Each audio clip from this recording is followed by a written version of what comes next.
to a district that was part Belfast past.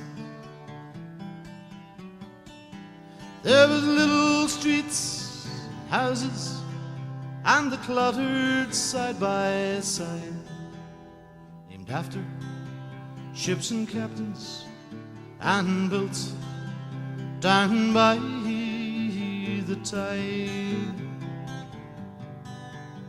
As kids we used to play down on the quays, and we'd watch as the ships sailed out to sea.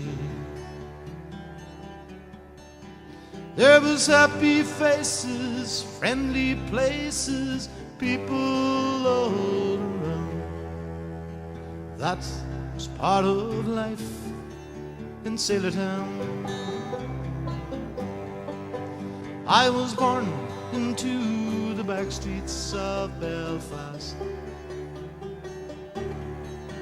to a district that was part Belfast past.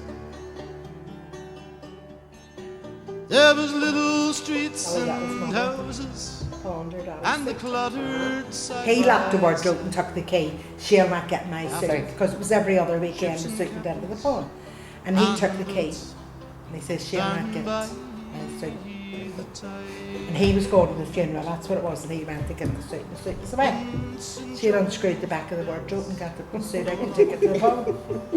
I don't mix that all up, didn't I? No, you didn't. Look at it. But we had our choppy. Oh, he was ferocious. He's our dog. My daddy says at least you could say he bet the world champion, he bet Randy Mulligan. And he tore the suit of Susie Harrison, and when we had the bag trousers and all that. But no matter.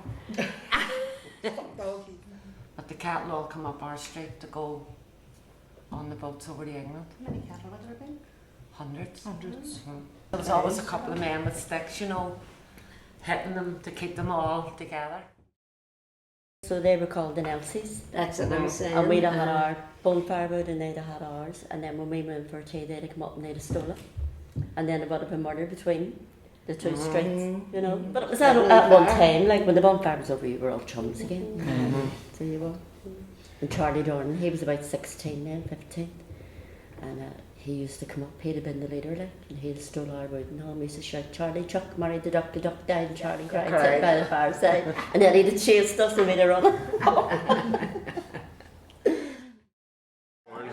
I was born and reared here, I was confirmed here, made my first communion, and I was married here. We all looked after one another. And if we hadn't food in our house, I had food next door. So it was good, it was a great place to grow up in.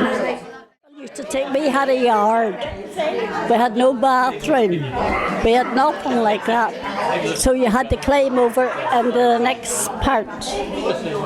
And there was a field there, like a garden. It was the Galts that owned it. And they used to let us come in and we'll let it be fire. With us done potatoes and all on a wee fire coming from school.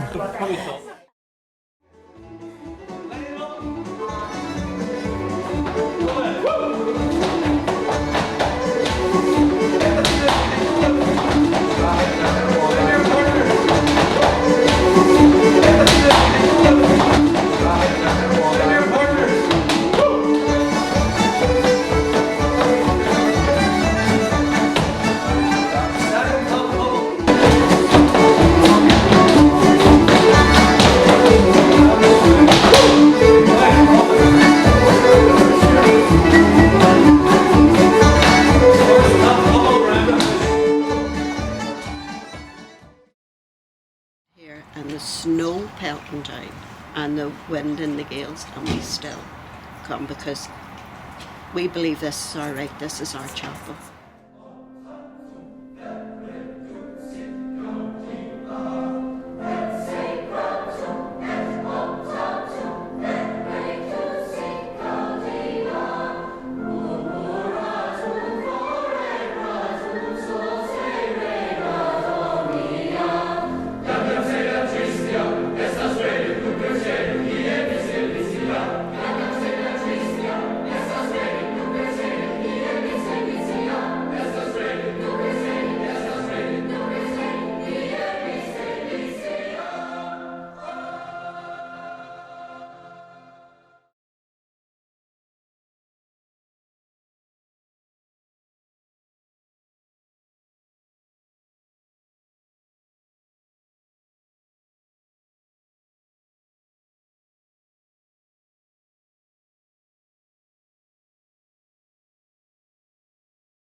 and I was born and reared in number 12 Garmoyle Street. Would have been quite a famous shop in Sailortown. It was known as Granny O'Raw's. Basic vegetables, you know, your carrots, your onions, your parsnips, and then we started to sell tomatoes, which were, you know, quite unusual.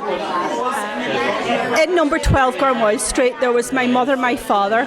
I have an older brother and 3 younger sisters. Also in the house was my granny and grandfather and 2 maiden aunts. So it was the men were either down at the docks or away at sea for years at a time, and it was the women with the backbone of the family. It was the women brought them up. They were the ones that suffered the hardship. The men came back and life went on for them. I mean, they were only back for maybe a few weeks at a time, but it was the women that basically are the backbone of Sailortown. Where we lived up there, we were facing the loch. Well, my dad could have timed those boats coming in. You know, they were coming up the loch and he knew, I think they were either Kelly's boats but he would have seen them boats coming up the loch, Michael, and then he knew, he timed himself to get in. Honest to God. Half time, Michael, we never seen our dad, for he was away that early in the morning, you see. And then late home at night, my mum would have had us in bed. And he come home he was like a black man. All you seen was the bloodshot eyes whenever he did come home, you know, the coal dust. How my mum ever got that washed out of those clothes and one thing and another.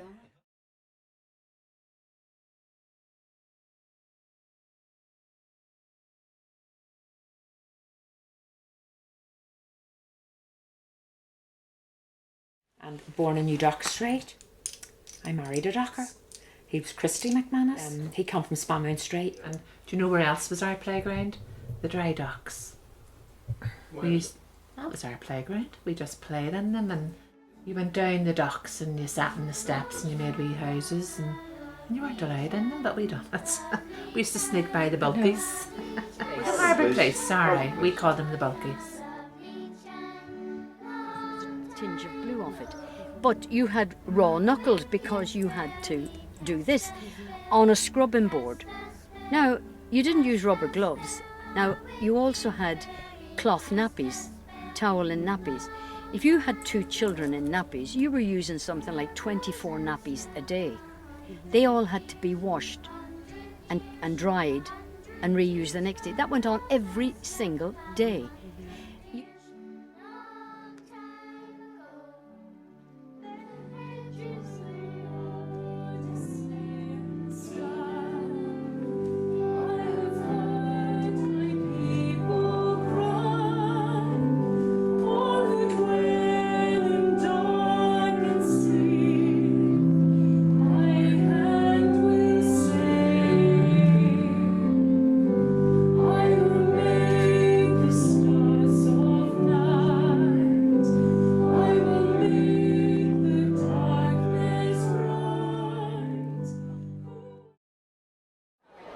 And my daddy coming in with face meal was the worst. I hated the smell of it. He had to run up the hall and out to the yard and change himself before he could sit down to the dinner table. My dad says, I have got the solution, and he flipped a coin. And whoever said heads was the one got the docker's button first. Yep, that was the way it was. Yep.